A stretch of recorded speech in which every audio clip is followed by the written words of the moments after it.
Well, it begins with just a few strokes on a keyboard or cell phone, but it can end in death. Cyberbullying is a growing problem among teens, causing some such angst they take their own lives.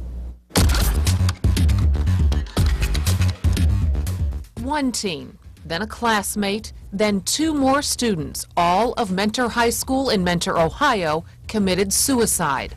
All were victims of bullies. Computers and cell phones have become the easiest ways to spread lies, rumors, and hateful comments about someone else. It's called cyberbullying, and it happens to 1 in every 3 kids. They know they have an audience, and that's what they want. The bigger the audience, the better for them. And that is why chat rooms and Facebook are now the most popular venues for bullies. They can watch as their dirty work spreads like wildfire. They thrive off of power and control. They thrive off of making other people feel bad about themselves. Well, I mean, how many have we seen those? Unfortunately, victims aren't hard to find. Within minutes, child advocate Amanda Partington found a local teen's profile. It clearly shows she's a victim of cyberbullies. Isn't that nice? Wow. And she's in 9th grade. Wow. With no security on her page, anyone can read or write on her wall. And some of what we saw wasn't nice. One example, "You're a blank." Then several responses from the victim. Quote, "I hate people so much, like honestly, do you talk blank for a living? It's definitely not going to get you nowhere." End quote. For victims like this teen, there's nowhere to hide.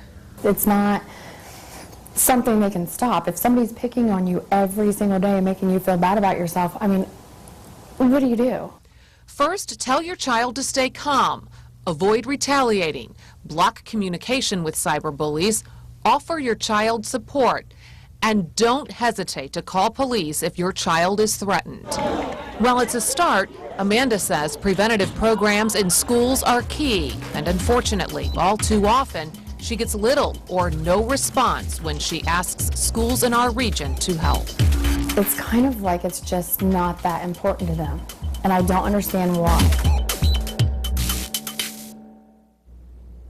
So how do you know if your child is being cyberbullied? Well, here are 3 signs. First, social withdrawal. Your child stops playing online games, using the phone, and friends vanish. Bad behavior. Tweens usually act out when they are upset. And fear of technology. Be worried if your child is anxious about logging on and text messages. And just so you know, there are only 8 states with cyberbullying laws. Ohio is not one of them. A Cleveland lawmaker, though, has proposed a bill in Ohio. Supporters say it would allow school officials to step in when kids bully through texting and the internet.